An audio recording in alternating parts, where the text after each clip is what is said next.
Madame, Monsieur, bonjour, merci de nous rejoindre à la une de l'actualité. Le calendrier des préinscriptions et inscriptions finales universitaires a été arrêté. Ce sera à partir du 1er août jusqu'au 14 septembre. Quant à la prochaine rentrée universitaire, elle a été décalée au 17 septembre prochain.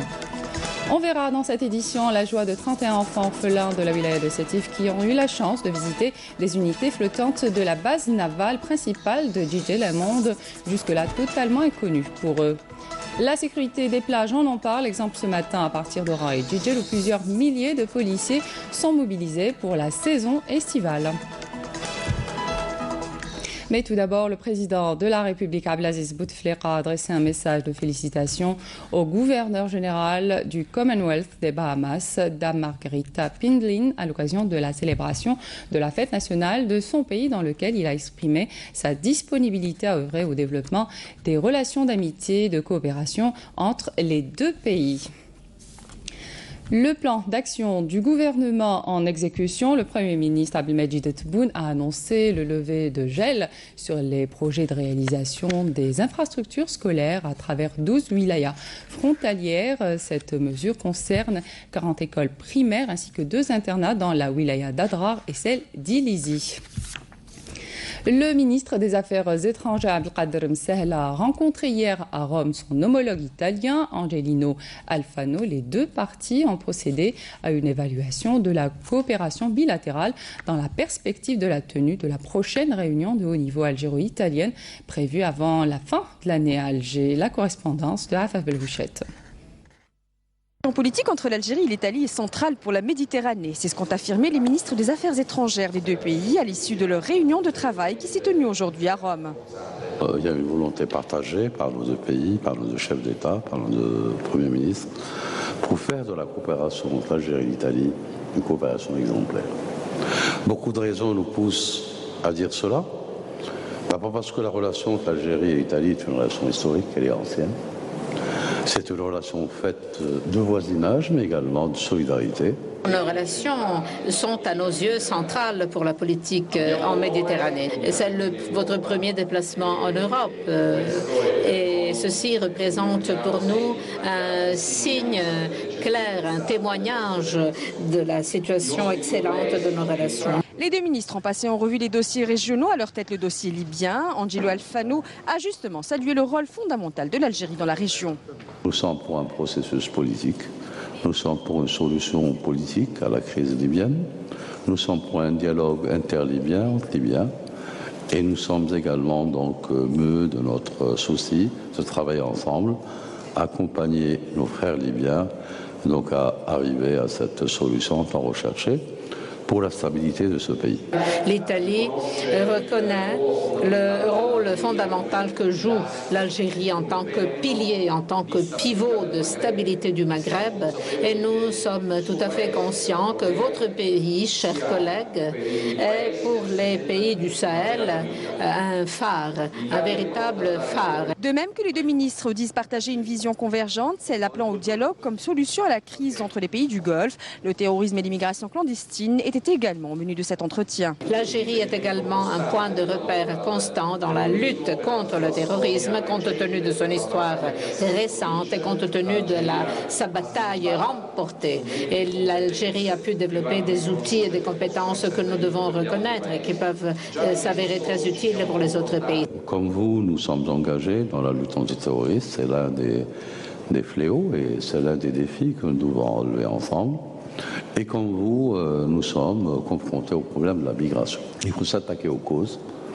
Pourquoi il y a les problèmes migratoires? Quelles sont les solutions qui sont proposées? Les causes, nous les connaissons. Elles ne sont pas uniquement économiques, c'est les conflits. Il faut régler les conflits. Il faut faire en sorte que les armes se taisent en Afrique. Enfin, Abdelkader Msehel et son homologue comptent renforcer et élargir les projets qui s'inscrivent dans le pacte d'amitié qui lie les deux pays et s'attaquent à la préparation de la réunion de haut niveau de la grande commission mixte algéro-italienne. La journée mondiale de la population, c'est aujourd'hui. Elle est célébrée chaque 11 juillet. Cette année, la journée est consacrée par les Nations Unies à la planification familiale. Le ministre de la Santé, de la Population et de la Réforme hospitalière a souligné à cette occasion que cette question est la priorité de l'heure du fait qu'elle est l'un des déterminants majeurs de la nouvelle dynamique démographique que connaît notre pays. Le ministre de l'Énergie a pris part ce matin à la session présidentielle de la 22e édition du Congrès mondial du pétrole qui se tient du 9 au 13 juillet à Istanbul en qualité de représentant du président de la République Abdelaziz Bouteflika. Mustafa Guitouni est accompagné d'une délégation composée de hauts cadres du ministère et de Sonatrach. Le ministre de l'Énergie aura par ailleurs des entrevues avec des ministres et hauts responsables de l'industrie pétrolière et présidera la session dédiée à l'Algérie prévue demain. Vous pouvez déjà être fixé. Le calendrier des préinscriptions et inscriptions finales universitaires a été arrêté et c'est à partir du 1er août jusqu'au 14 septembre. Quant à la date de la prochaine rentrée universitaire, elle a été décalée au 17 septembre prochain en raison de l'organisation d'une deuxième session du baccalauréat. Plus de détails avec Hasna Zouveri. Le ministère de l'Enseignement supérieur et de la Recherche scientifique a arrêté le calendrier des préinscriptions et inscriptions finales et de la réorientation prévue au profit des nouveaux bacheliers au titre de l'année universitaire 2017-2018.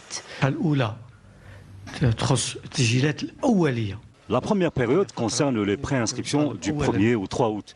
Nous allons laisser une marge pour la confirmation des inscriptions et ceux du 4 au 5 août.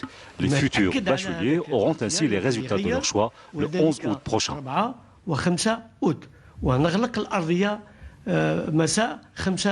Au lendemain de l'annonce des résultats définitifs, le ministère de tutelle ouvrira les portes au recours pour les cas spécifiques, alors que l'étape relative aux entretiens et concours d'accès aux écoles supérieures est prévue les 12 et 13 août.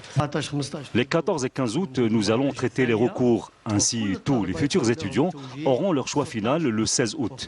La dernière phase des inscriptions est prévue entre le 10 et le 14 septembre pour les inscriptions administratives. Par ailleurs, le ministère procédera au lancement le 17 août prochain d'une plateforme dédiée aux demandes d'hébergement au profit des nouveaux étudiants. Le ministre de l'Agriculture, du Développement rural et de la Pêche a présidé hier une cérémonie de sortie de promotion de diplômés de l'Institut national supérieur de la pêche maritime et de l'aquaculture. Abdelkader Bouazghi a mis l'accent sur l'importance de donner une nouvelle dynamique au secteur, essentiellement à travers la formation des professionnels désirant y activer. Manel Boutouaba. Un nouvel essor à la pêche et à l'aquaculture et adopter une démarche de modernisation basée sur une amélioration qualitative de la formation et une revalorisation de toutes les activités liées au secteur. Voilà les grandes lignes tracées par les responsables du ministère de tutelle.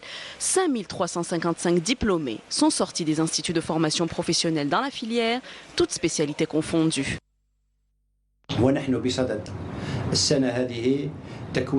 L'année prochaine, nous comptons former plus de 1500 professionnels dans le secteur, un nombre respectable qui nous permet d'espérer que dans les années à venir, le secteur de la pêche maritime se relèvera et accédera à un niveau supérieur à celui dans lequel il est maintenant, quantitativement parlant et qualitativement. Abdelkader Bouazghi a également supervisé la sortie en mer d'un navire de recherche scientifique et d'évaluation des ressources halieutiques de fond. Sa mission, explorer les fonds marins et donner un état des lieux chiffré de ces ressources, leur position et concentration géographique. Cette sortie en mer nous permettra de prospecter et de connaître ce dont recèlent nos fonds marins, notamment dans les zones de pêche, avec la quantité exacte de ressources halieutiques existantes, leur qualité, mais aussi la façon de les faire proliférer et de faire revivre nos fonds marins.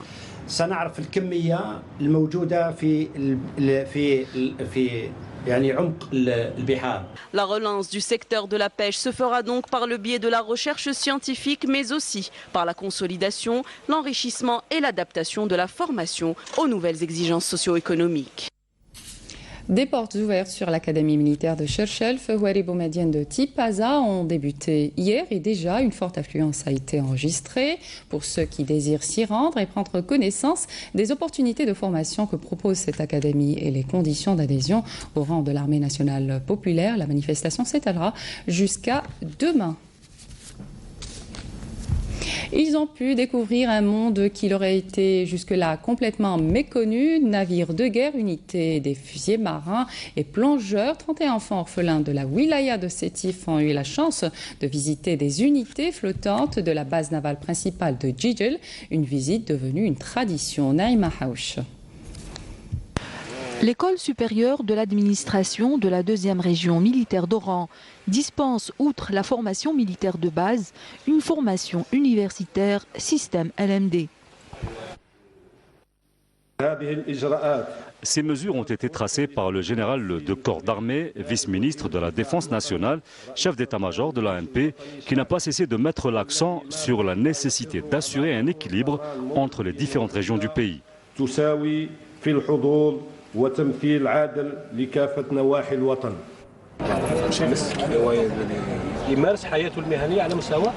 Ces portes ouvertes de l'école ont enregistré une forte affluence, notamment des jeunes.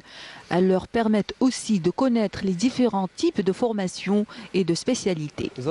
J'ai visité l'école supérieure de l'administration militaire et j'ai découvert les différentes spécialités. Ça m'a beaucoup plu et j'espère y adhérer. Je suis venu à l'école, je l'ai visité et j'aimerais bien m'inscrire ici.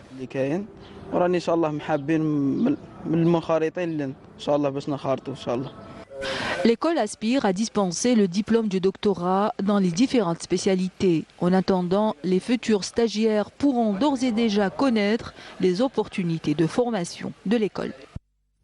Un séisme de magnitude 4,8 a été enregistré ce matin 4h18 à Bnissaf dans la wilaya d'Ain Temouchent. Le centre de recherche en astronomie, astrophysique et géophysique a indiqué que l'épicentre du centre a été localisé à 60 km au nord-est de Bnissaf. Le 10 octobre 1980, une date qui ne passe pas certainement inaperçue pour vous, Chlef ex-Lsnam a été secoué par un violent séisme de magnitude 7,2 sur l'échelle de Richter. 37 ans après, qu'est-il devenu des personnes touchées par cette catastrophe? Les réponses dans ce reportage signé Hasna Zoubiri. 37 ans se sont écoulés depuis le séisme d'Al-Snam en 1980. Depuis, la ville a bien changé. De nouvelles constructions ont été réalisées, donnant à la ville de Chlef un air moderne. Néanmoins, les chalets dans lesquels ont été relogés les sinistrés font toujours partie du décor. Pour ce faire, une opération a été lancée en 2009 par le ministère de l'Habitat afin de remplacer ces chalets par de nouvelles habitations.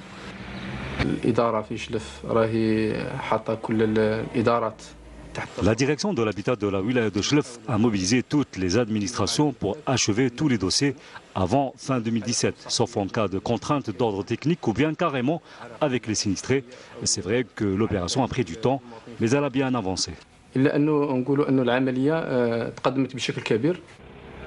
L'opération a connu un ralentissement. Pour preuve, plus de 7 ans après son lancement, le taux d'avancement est de seulement 75%, soit 18 300 chalets ont été remplacés à ce jour.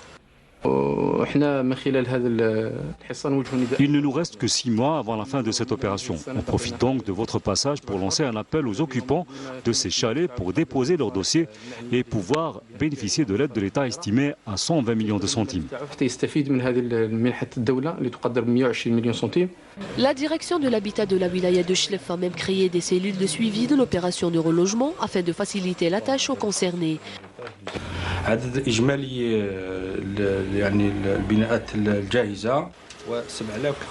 Le nombre d'habitations achevées est de 7 599, alors que le nombre de dossiers déposés est de 6 513 dossiers et l'opération est en cours. Concernant la procédure administrative, elle a été simplifiée, elle ne dépasse pas les 15 jours. L'opération de relogement des sinistrés du séisme a été prolongée d'une année, soit jusqu'au 31 décembre 2017, pour l'éradication complète de ces chalets. L'actualité à l'étranger, 6 ans de guerre en Syrie, un bilan effroyable, plus de 320 000 morts et déplacés. L'ampleur de la destruction va bien au-delà des seuls bilans des morts et des infrastructures endommagées. Plus de détails avec Sarah Sharif. Alep, Homs, Damas, Palmyre. En 6 ans, ces villes syriennes ont brûlé sous le feu des bombardements.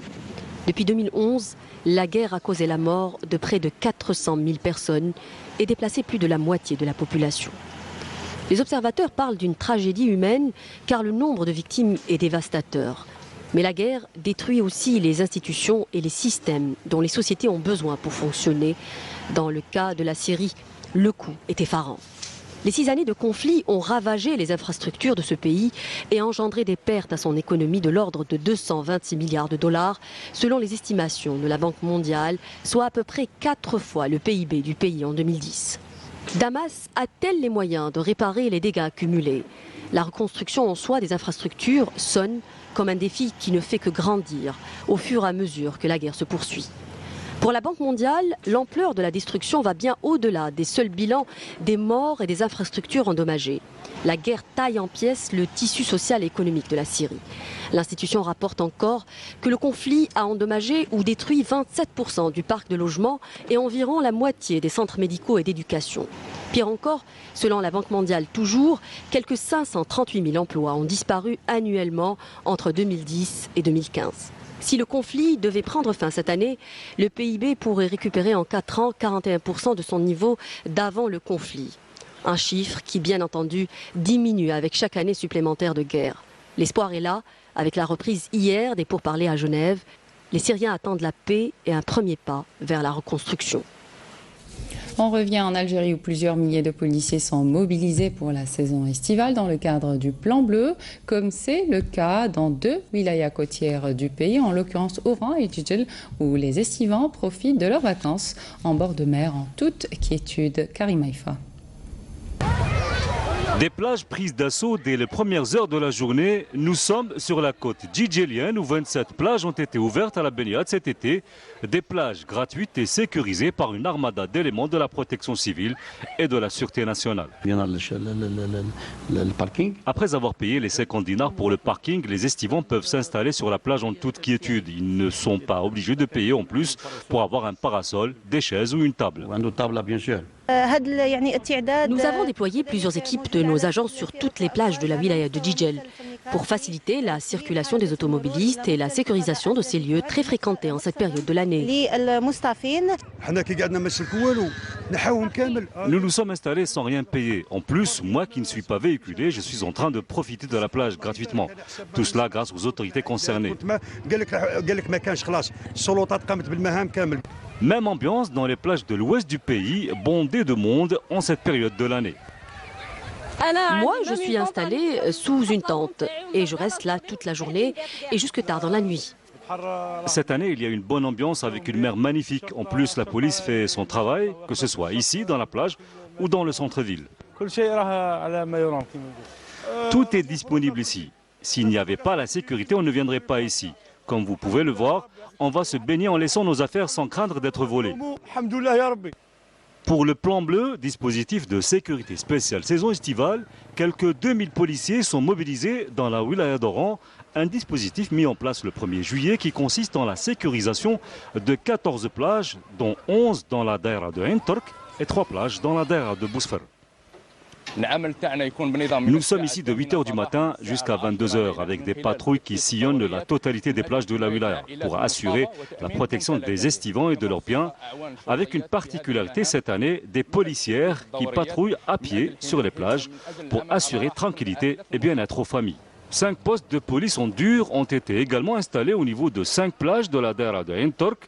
Le reste du dispositif est composé de brigades mobiles et pédestres se relayant toutes les 8 heures afin d'assurer une sécurité optimale aux vacanciers. Et puis le jeune public algérois avait rendez-vous hier avec la féerique des spectacles de cirque à la faveur du show Underwater Bubble. Ce spectacle de cirque européen alliant le théâtre, le mime, la musique, l'art des bulles de savant a été présenté pour la première fois en Algérie et dans le monde arabe sur la scène de l'Opéra d'Alger, Boualem Bessayah devant un public très nombreux.